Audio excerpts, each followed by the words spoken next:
Hello, my name is India and I'm a program manager in the Utah Office of Outdoor Recreation. Thank you for joining us for today's Summit Speaker Series and welcome to day 2 of the 2022 legislative session. We're going to learn today how a bill becomes a law and how you can be involved in the process. I'm very pleased to introduce our speakers for today. We have Rebecca Chavez-Houck on virtually, and we have Pitt Grewe here sharing a table with me. So I actually am going to turn the time over to each of them to kind of introduce themselves, their background with the legislative session and the legislative process. And I will start with you, Rebecca. Thank you, India. Thank you, everyone, for joining us today. I know it's a busy time of year, especially for those of you that are monitoring what's happening on Utah's Capitol Hill. So thanks for taking some time, and I'm hoping that the tips that we'll provide today will be helpful to you as you wend your way through the session, and most importantly, subsequently to the session, because it's all about developing relationships with your legislators, and that's a year-round effort. You want to be continually doing that. Just by way of background, I started in getting involved in public policy just like you're doing today, which is I was an advocate on a variety of different issues that I cared about as a community member. So I started learning about how do I influence legislators? How do I get information to them? How do I show my perspective and how laws that they're implementing or that they're evaluating will affect my community and my family? And then eventually decided to run for public office myself. So my background is actually in nonprofit administration. So I've got 30 years of doing advocacy and media relations for nonprofit organizations. Before I was elected to serve in the Utah State Legislature, I served in the legislature from 2008 to 2018, served in minority leadership. So I was the whip for the House Democratic Caucus for a couple of years. So also I like to say that I was kind of a glorified den mother for a number of the other legislators, making sure they had what they needed. So background in nonprofits, background in advocacy, and then as a legislator on Utah's Capitol Hill. Since then, I've also continued to serve in the community as a volunteer, and was noted in my bio, my connection to outdoor recreation is as a national advisory board for HECHO, which is Hispanics Enjoying Camping, Hunting, and the Outdoors. So that's me. Thank you so much, Rebecca. And Pitt. Well, I just want to say welcome to everybody, and thank you for being here and taking the time today to learn a little bit more and see how we can help to move things forward in outdoor recreation here in the state of Utah.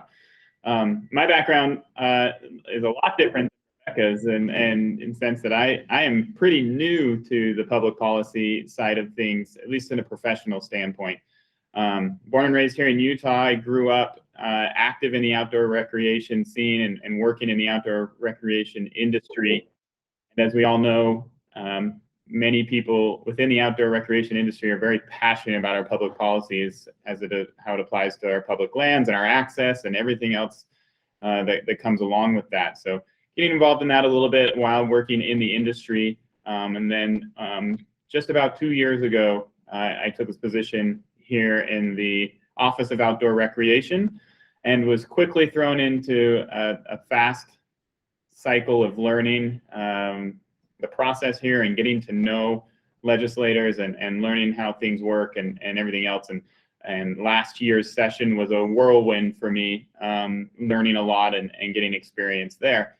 And so here I am now in my second year in session, still learning, obviously, and working with lots of great partners and everything else to help be an advocate for outdoor recreation here in the state of Utah and educate and reach out to people to ensure they know, how important it is to their quality of life and how it can affect, your day-to-day life by some of these things that they get introduced and brought up in the session. And I'm happy to be here to help you get involved as well and help in these efforts to advocate for outdoor recreation. Awesome. Thank you. Well, I am going to very quickly put some links in the chat for anyone who's joining.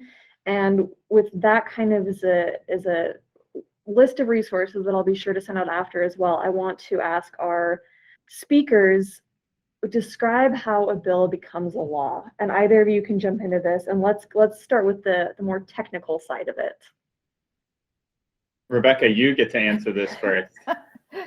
So really, if any of you have seen the Schoolhouse Rock, how I'm just a bill, just an ordinary bill, the premise behind that is very similar. That's a federal process, but it's very similar here in Utah too, in most legislatures, where an idea comes to a legislator, and oftentimes it's through constituents like yourselves. A number of the bills that I ran were ideas that constituents brought to me. Either they ran into a challenge with an agency or with a concern, or they had a really great idea because of a bill or a law that was in another state, or maybe they came from another state and we were doing things a little bit differently here. So ideas for bills come to legislators oftentimes from constituents. So if you have ideas, please share those with your state legislators. Anyway, so that's the way it starts, is somebody comes with an idea, or an agency like the Office of Outdoor Recreation might come to a legislator and say, we didn't need to make these changes. It's appropriate for that to make it easier for constituents to navigate regulations and rules and laws that govern public lands use and outdoor recreation. And then legislators will go to attorneys that are associated with the Legislative Office of Research and General Counsel, start drafting changes to the law. And then that's formulated into a bill. It's a draft bill. And then it wends its way through this process where it can start in either chamber. So you can go either to a senator or a representative and ask them to start a bill. And then they'll draft the bill. Then the bill needs to go to what's called the Rules Committee. There's a Rules Committee in each one of those chambers. The Rules Committee determines whether or not it's going to move forward and go to an appropriate committee for further vetting. The majority leadership, I will say, in both chambers has a lot of influence as to whether or not a bill comes out of rules and even makes its way through the process. Bills can often die in the Rules Committee and not go anywhere during a session. So it's very important for a legislator to have those conversations with legislative leadership for their constituents, to also influence and advocate on behalf of legislation. It'll go through the Rules Committee. It comes out of a Rules Committee, and then it's assigned to a standing committee, again, in either one of those chambers, wherever it started. So as a representative, it would have gone through the House committees. And then it's vetted there by all of the legislative members that sit on that committee. They decide whether it's going to pass or not. There's a lot of dialogue that occurs there. There's a lot of opportunity for you as advocates to influence whether a bill or not even makes it out of committee. You might want to come and testify and talk about how this bill might affect your industry or the things you care about. And then if it passes that committee, then it goes to the chamber floor. It's voted on there.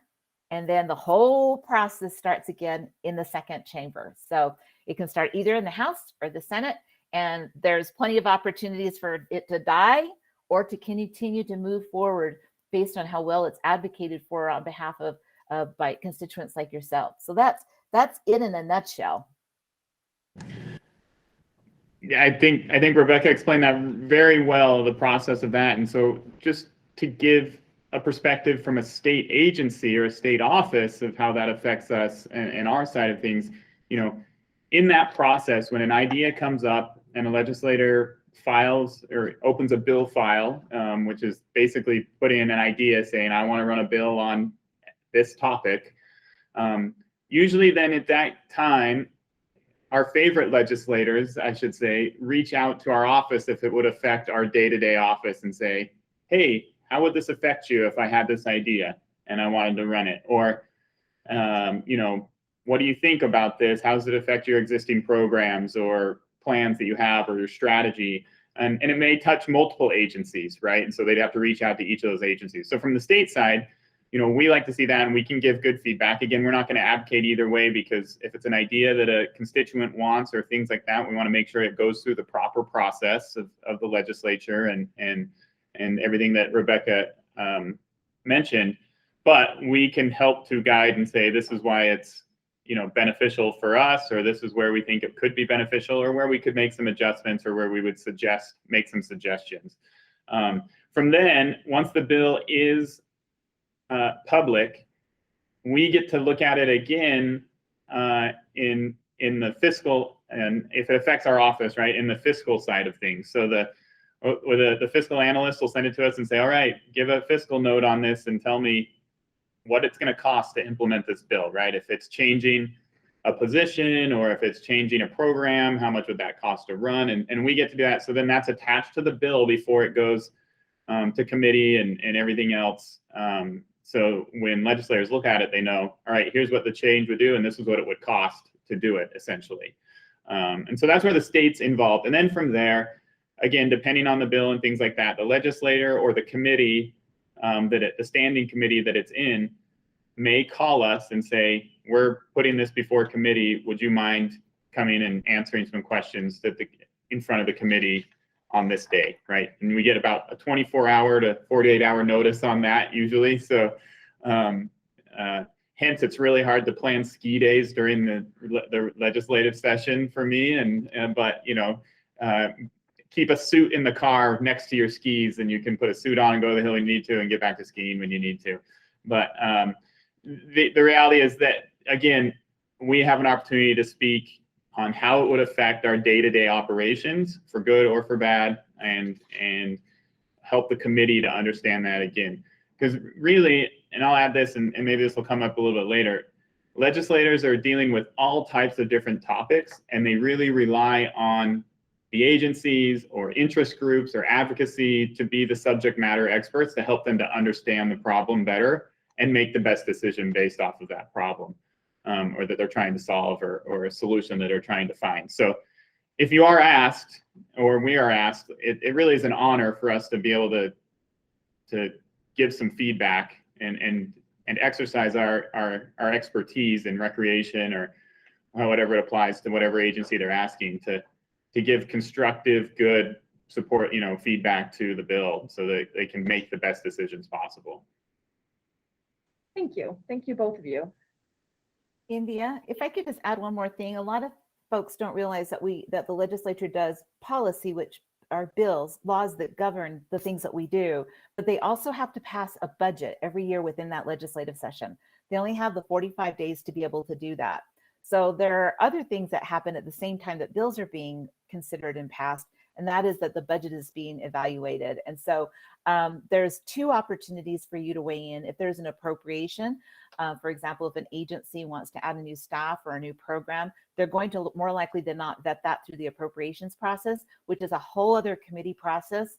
But there's other opportunities that you can advocate for expenditures that are made on the agencies and the state's behalf within that process too.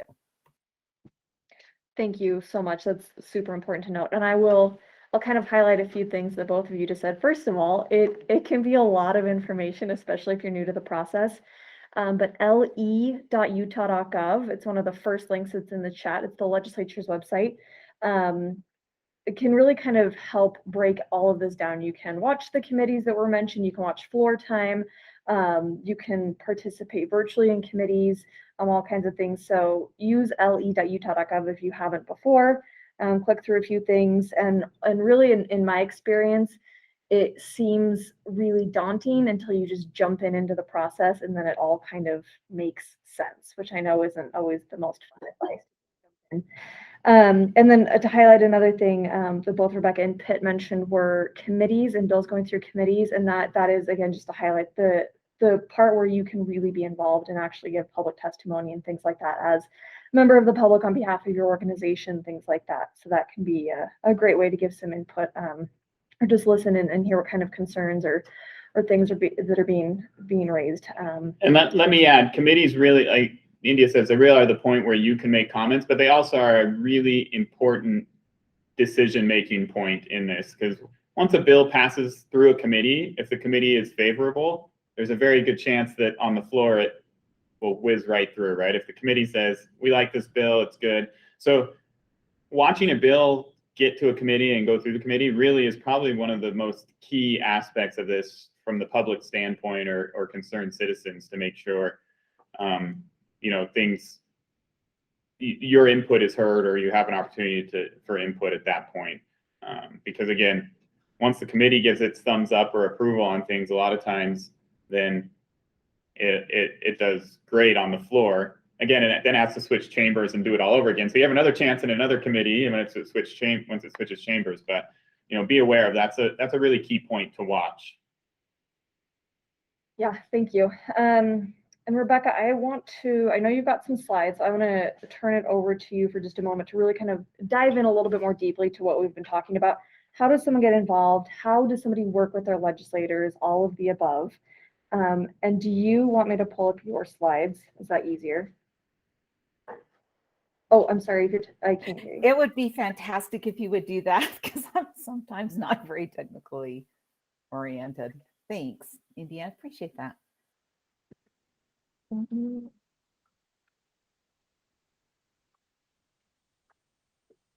Okay.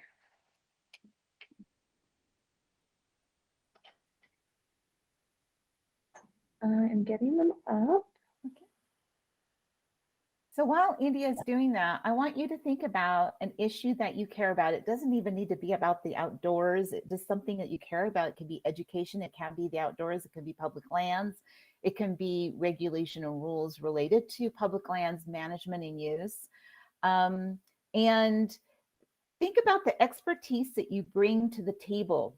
It might just be your own personal experience, your lived experience as you consider supporting something.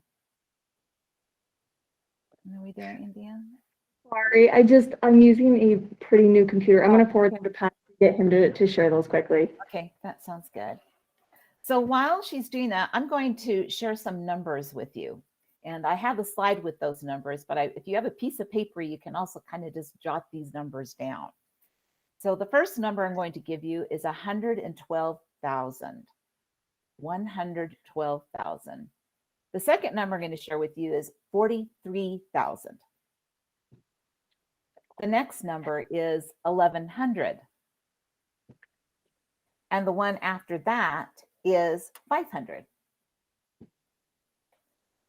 Then consider the numbers 75 and 29. The next number is 45. And the last number is 1. What are all these numbers? So the first number that I gave you, the 112,000, that is how many constituents are in a Utah State Senate district. So of the 29 Senate members, they have to take into consideration that what their decisions that they make are impacting a constituency of 112,000. Of course, the whole state, but their concern is primarily with that 112,000. The 43,000 are the number of constituents that are in a House district. So those members of the Utah House of Representatives are thinking, I represent 43,000 people in my community and neighborhood, and I'm trying to make the best decisions based on their vested interest. The 1,100 is how many bills are open, bill files. Remember, Pitt just mentioned that that a bill file is opened whenever an idea is being vetted through the legislature. So 1,100 bills last year, bill files were opened. Now, they don't always make their way to becoming, even making it to rules. They may just be that idea that Crew mentioned, that Pitt just mentioned, that the 1,100. So, and then the 500, that's how many bills are passed, give or take. Usually somewhere between 500 or so are passed every year. So you've got 1,100 bill files, and then the attrition rate gets you to about 500 that actually make their way through the session. That 1,100, I like to bring it up because I want you to think about why those committee meetings are so important. And Pitt just mentioned that there's this, that they can either die or they can make their way through. And once they get to the floor, the debate may be really quick because the legislators are taking into consideration that bill made it through committee. And especially if it makes it through with a unanimous or a very high majority of people supporting it in committee, then they're going to say, oh, okay, well, my colleagues on that committee felt this was a good bill. I'm going to rely on that because I've got 1,100 bills to possibly consider in this chamber, or maybe half that amount. The 75 is how many House members there are. The 29 is how many Senate members there are in our Utah State Legislature. The 45 represents the days of the legislative session. So let's think about it. 1,100 bill files, maybe possibly 500 make their way through, plus that budget working that they're doing. They've got 45 days to get that all through and done. And the one is you. And you might think originally like, oh my gosh, how can I influence all this? I'm one out of that 112 or 43,000. But I know that, for instance, that India, who used to be my intern way back in the day when I was serving as whip, the most amazing intern, would get those emails from my constituents. And if there were personal emails, not the ones that are the templated one that I get 500 of, but the ones that are personalized, and they say, we need you to support this, or we're asking you not to support something. Sometimes it only took as few as 10 from constituents that would influence me. It's like, there's something here. There's something that's impacting my constituents, and maybe only 10 of them took the time to write to me, but this makes an impact to them. So we'll move on to the next slide, please. Thanks, Patrick. So this is why it's so important for you to develop a relationship and get to know who your representative and your state senator are. Learn about the bills that they may have sponsored, the committees that they sit on, their areas of policy interest, their profession, their community, or their other interests. Look at their personal websites. All of the legislators, I would be surprised if there are very few that don't have a personal website. And learn a little bit more about them. And as India just mentioned, do a bill search on the le.utah.gov website. See what other things they've sponsored, or do Google searches on news articles that feature them. Patrick, if you go to the next. So as I mentioned earlier, this is all about relationships. Reach out to them well before you need them. I know we're right now or at the beginning of the legislative session, so you might be thinking, oh, how am I supposed to do this? But after the session is over, reach out to your legislators and get to know them. Introduce yourself and let them know if you have a specialized interest or expertise, and tell them generally about your areas of concern. And I've used kind of a pretend quote here of, how to engage in a personal level. I noticed your wife is an educator in Jordan School District. I am too. I teach at Eastmont's Middle School. This is a thing that I care about. I'm a neighbor. I live in your community. Go ahead and do the next one, Patrick. Reciprocity helps. That area of common interest or offer to help doesn't necessarily have to be on this topic that we're talking about today. You might be an attorney who has an expertise in contract law. You might have an expertise in a completely different area. So offer to help your legislator review bills or provide insight to them. I used to have a docket, or kind of what I would say a Rolodex of constituents that lived in my neighborhood. One was an expert in media law. One was a doctor. One was, somebody that was in a criminal justice. And if I had a bill that came up that I didn't have time really to vet carefully, I would send it to them and say, what do you think of this? Am I missing something? Is there something you would want me to know? And in having those conversations with those individuals, they knew that it was very reciprocal. They proved to me that they were trustworthy and helpful to me as a legislator. And maybe I didn't agree with them on all issues, but at least there was a development of a relationship and some reciprocity there, which is really helpful for both sides, for you as a constituent as well as that legislator. Go ahead and do the next one. And it's so important to do one-on-one visits. You may not be able to do that during the session, but consider doing that during the summer and the fall. And you can highlight one or two bills that you care about. Ask them if there's additional information that you can provide. And always, always, always follow up with a thank you email for their time. And again, if you do this during the fall and the summer and the spring, when we're not in the middle of the session and we're not being bombarded, or they're being bombarded by those 1,100 bill files and budget meetings and days that last 20 hours long, it sets the stage for, in the future, you being able to call on them to support an issue that you care about. Go ahead and go to the next one. And personalize your ask. I know that there'll be lots of opportunities when you're doing advocacy to send a form email. And as legislators, we track those and we put them in a file and we respond to you in a form letter. But if you tell me as a legislator very personal stories about how things impact you, or that, we had that great visit last year, this is something I care about, remember, this is what I do, this is what I bring to the table, and I'm asking you to consider supporting this. And even if you can't meet eye to eye and they don't agree with you, at least there's a concept for that relationship to be there, and they can put your experience, what you know, your expertise and who you are, to a name, to the person that they run into in the grocery store, It really does personalize it, and over time that will bear out. Next one, please. Another way that you can get involved and find out more about what they're working on is to attend legislative town halls. Most legislators do that either by themselves, or they might do it with a group of people. I mean, not people, but other legislators. So this was one that we used to do in the Avenues area, and we'd have all of the legislators that were in the catchment area for LDS Hospital. LDS Hospital used to sponsor these legislative updates on our behalf. And so these are some of my legislative colleagues, and our constituents would come, they'd ask us questions. We'd get a chance to talk about bills that we were running so that we could solicit support from them. Again, another opportunity to engage in a dialogue. Next, please. And then the last thing, more important than anything else, it's the golden rule. Remember to thank your legislator when they support an issue that you help them with, or that you care about. I would oftentimes get people that would email me and say, well, you always vote the way I want you to. You don't need to hear from me. Yes, we do.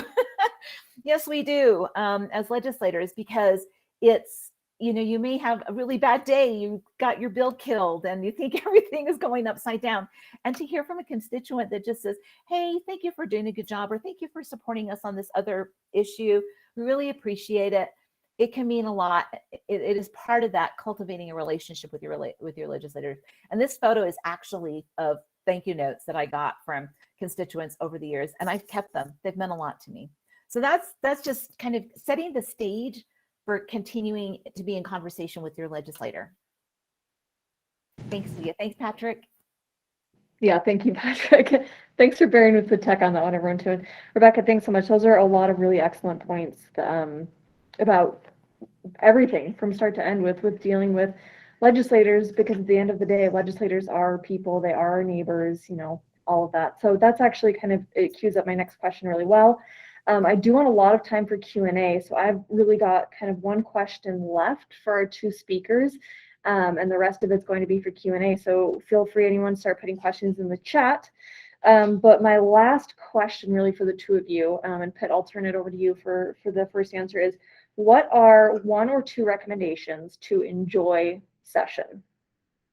And this can be, and I'll give you a couple of examples. I always use an example of, one of mine is to install, if you use Google Chrome, install the Utah Law Formatting extension. It makes reading bills so much more simple in my mind. So I love that extension. I love watching Hinckley Report or listening to the Hinckley Report podcast. I think it's fantastic. And you can see Rebecca on there from time to time. And then my other recommendation is just remember, it's very summing up what Rebecca said. Remember that everyone on the Hill is human. That's staff, that's interns, that's legislators, that's everyone, lobbyists. So just be nice. Just be nice to people. Well, I would say everybody needs an India in their corner actually to enjoy session. That's my go-to, because she helps to keep everything straight and a good team, which I have the advantage of having such a great team to assist in a lot of these things and understand what's going on. But really, I think India hit it on the head in the sense that you've got to remember that your legislators are human, right? They're not, I think oftentimes in the media or, the shock value comes that these are, they're making decisions based off of a power struggle or whatever it is. And if you go into the session with that idea, you'll have a really hard time enjoying any of your conversations or processes or committees or anything like that. You got to remember that it's a process, that you are a part of that process, that you can speak up, you can educate. And if you approach it with a problem-solving attitude, not a finger-pointing attitude, but you approach any issue, whether it's outdoor recreation or education or whatever you're passionate about, if you approach it as being a part of the solution, as a problem solver, working with these individuals, just as you would approach the same as you'd approach an issue with your neighbor's dog in your fence, right? It never goes well if you just all of a sudden throw a fit and start yelling. But if you approach and say, how do we solve this problem, right? That's usually how a problem gets solved.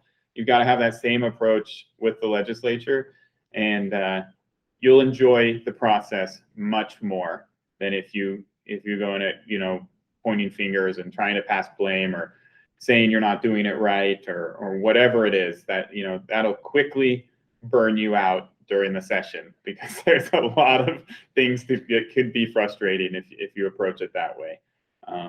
And so, that's my, I guess it's kind of my recommendation for life, but a little bit of empathy makes life a lot better in all, whether it's a session or your job or relationships, whatever, right? A little bit of empathy goes a long way, and that applies so much when we're watching laws be made and bills be discussed. So.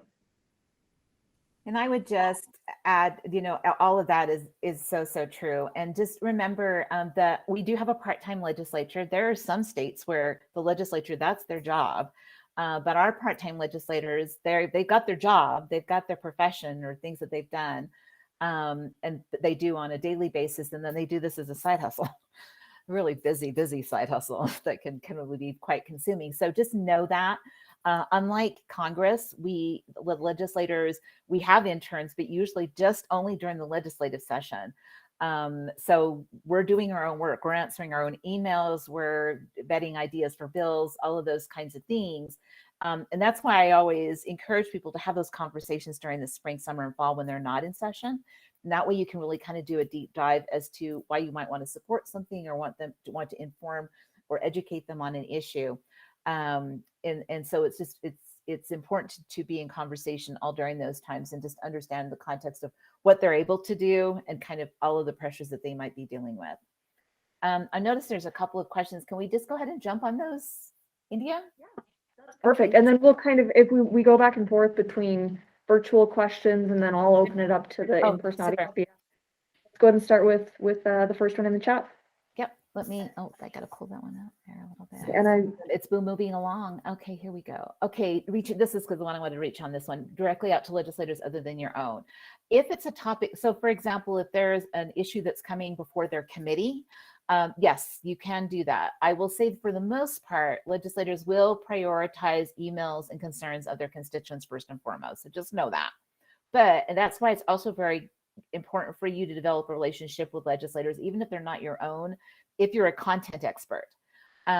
Because even if somebody wasn't my constituent, but I knew they were a content expert on something, I would turn to them and they could communicate with me. So yes, if you have a perspective or can really feed the dialogue and debate around something, feel free to reach out to legislators other than your own, especially if they're working on an appropriations request that you care about or a policy issue.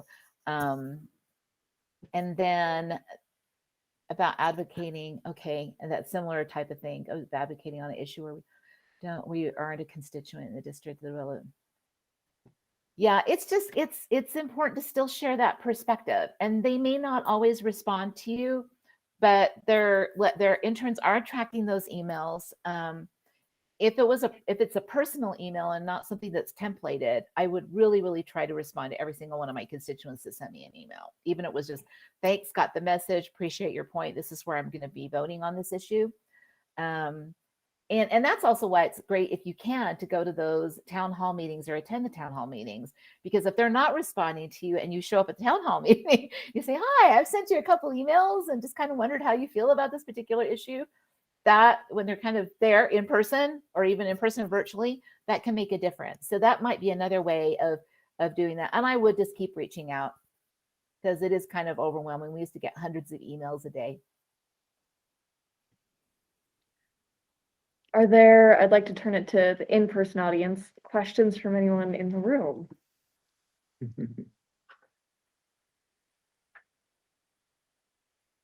All right. Let me give a plug. There was a question on Outdoor Rec Day on the Hill. It was answered there what it is. But for those of you not familiar with that, right, it's an opportunity for the industry and members of the outdoor recreation economy here in the state of Utah to come show their stuff, right?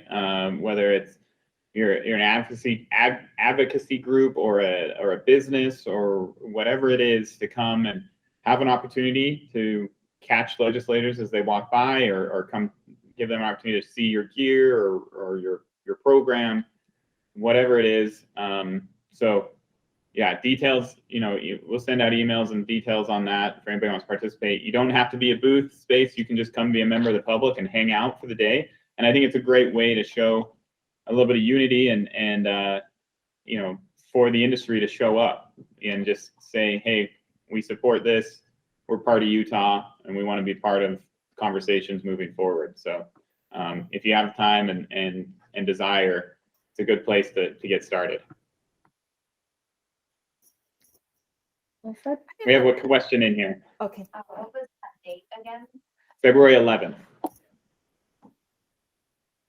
And for anyone who's not signed up for our newsletter, I'll make sure to put a link in the chat to do that, so you can get more information about that and things like this as well, if this was forwarded to you, so you can stay in the loop that way.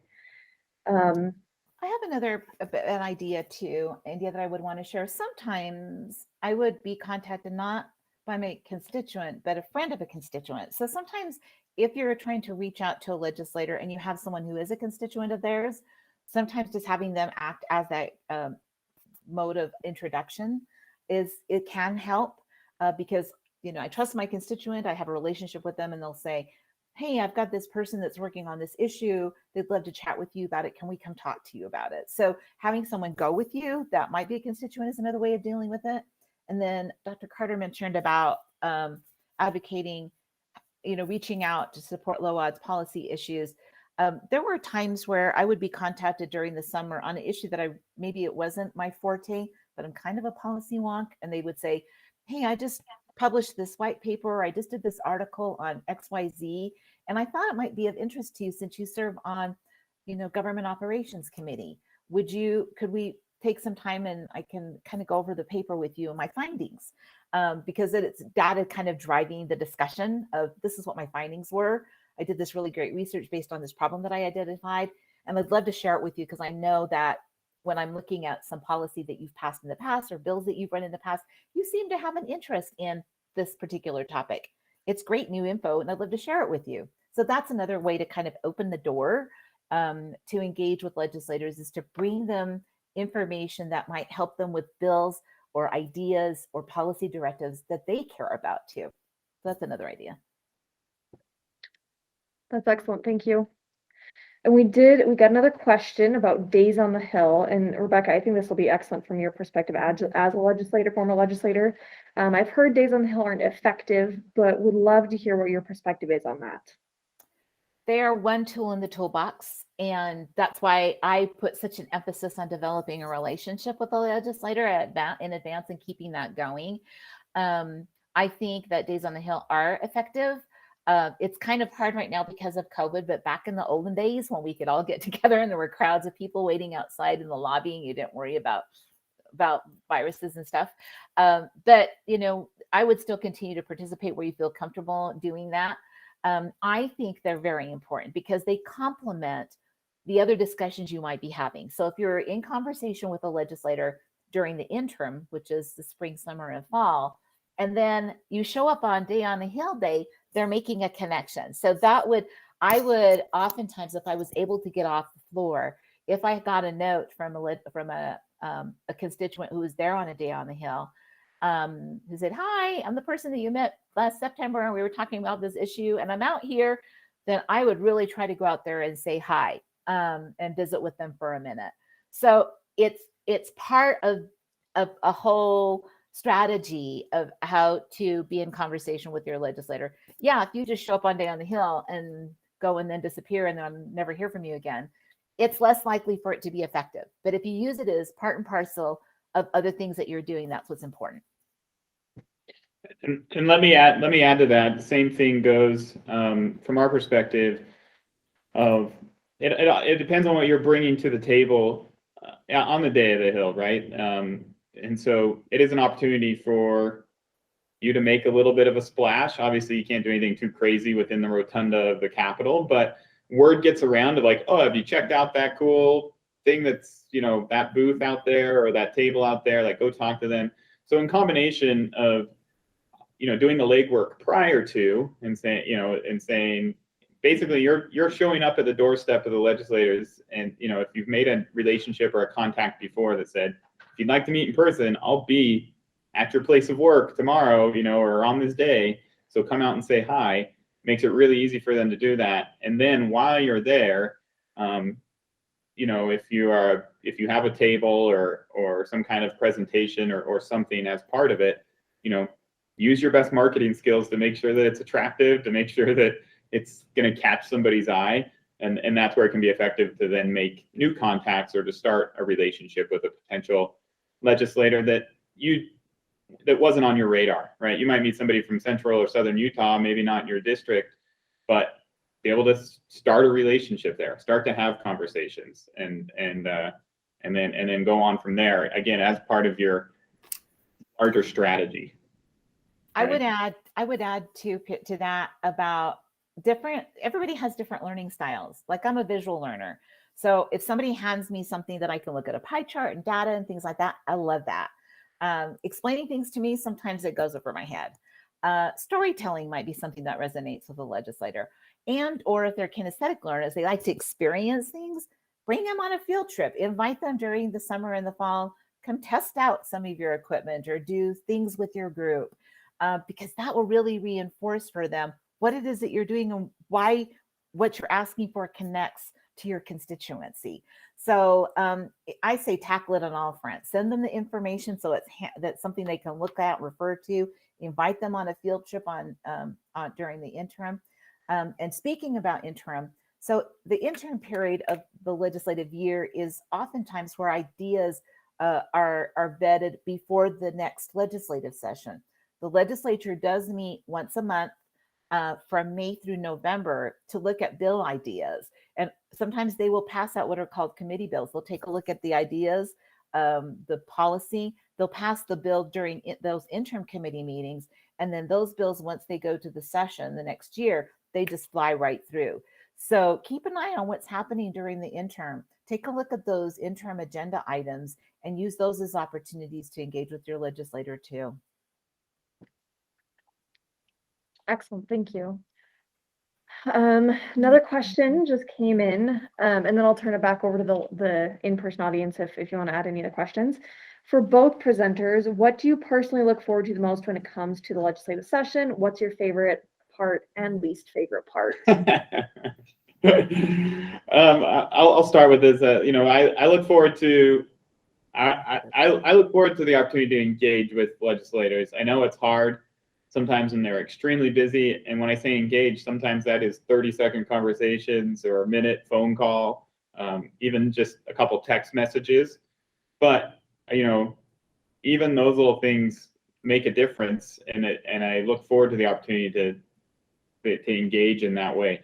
I'd say my favorite part of the legislative session is kind of the, you know, I complained about this a little bit earlier that, you know, it's hard to plan a ski day, but I like it. Things are moving. Things, you know, it's exciting. Every day you wake up, you know, you can look at an update, and the bill that you thought was one thing one day could be totally morphing into something new the next day. And that's kind of exciting, sometimes scary, but exciting. It's a little bit of an adrenaline rush in some cases. And I'd say my least favorite part is sitting through a committee meeting where you're one agenda item, but there's 14 other agenda items in front of you, and you just have to sit there and listen to people discuss it until you get to the topic that you really care about. That can sometimes get long, especially when it's a contentious item that lasts for a long time, and all you want to do is, you know, talk about trail systems or something like that. So I'm going to start with that one just to kind of give people a warning that, you know, bear with the process. You may come up to testify, and then the time for the meeting gets over before your agenda item gets attended to. Be ready to jump in again. It is frustrating when that happens, when you take time off work to plug in and the agenda isn't clipping along as well as the legislators might want it to be, but they're trying to vet the other bills too as effectively as they possibly can. So that I would say that would be a downer for people that are coming. Oh boy, the thing that I love the most.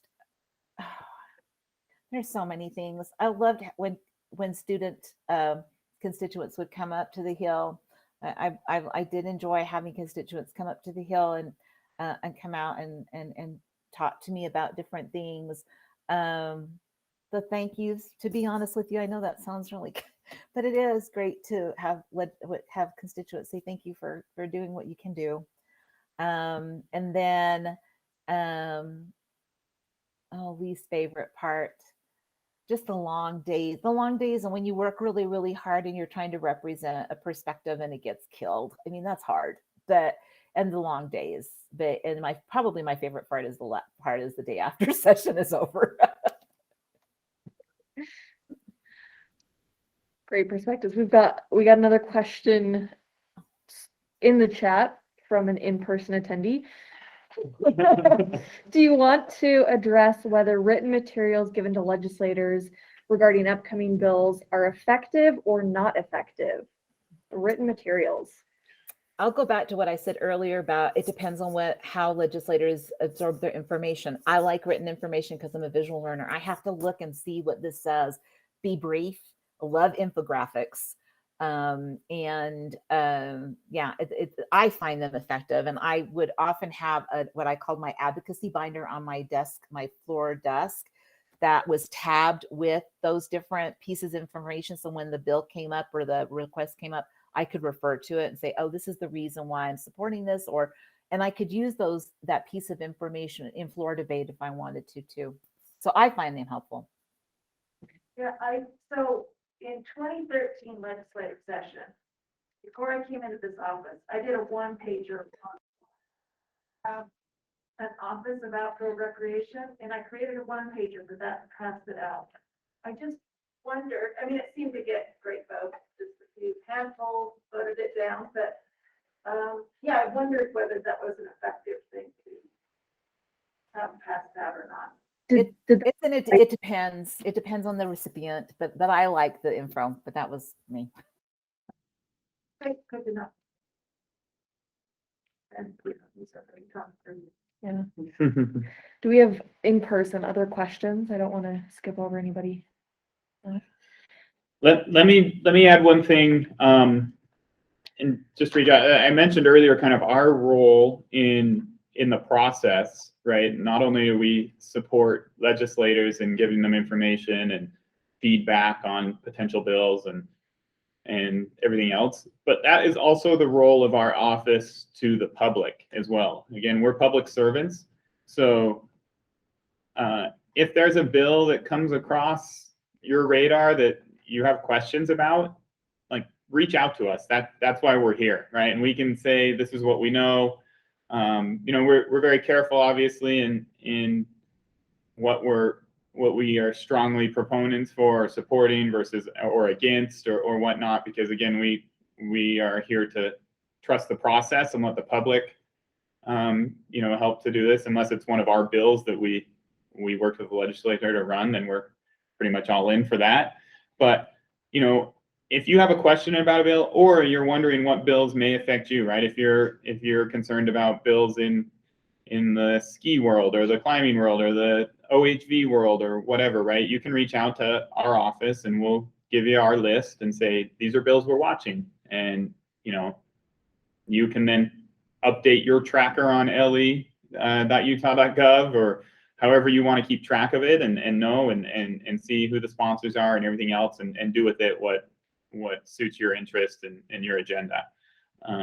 But again, we can be here as a resource to help you navigate through all that and find the bills, because 1,100 bills. I don't expect everybody on this call to start reading through all those bill files and start to flag them. That is not a good use of time. You should be outside instead of doing that more. So, but let us help and assist, because we are watching that. That is our job. So in summary, Pitt just wants to ski for the 45 days. Exactly. Well, I'm going to kind of wrap it up. If you have any last minute questions that you really want to get in, go ahead and put them in the chat. But otherwise, I would just like to give a huge thank you to Pitt and Rebecca for everything all year long, of course. And Rebecca just put her email in the chat. Thank you for that. Like I said, I'll send out resources along with the recording. We do have it on YouTube. We'll get it up on YouTube. So if you have colleagues you want to send it to, feel free to share it with them that way as well. Other than that, I'm going to go ahead, I'm going to stop the recording, and I'll stay on the call for just a minute more, in case any questions pop up, but thank you all so much. I really appreciate everyone's time. Thank you.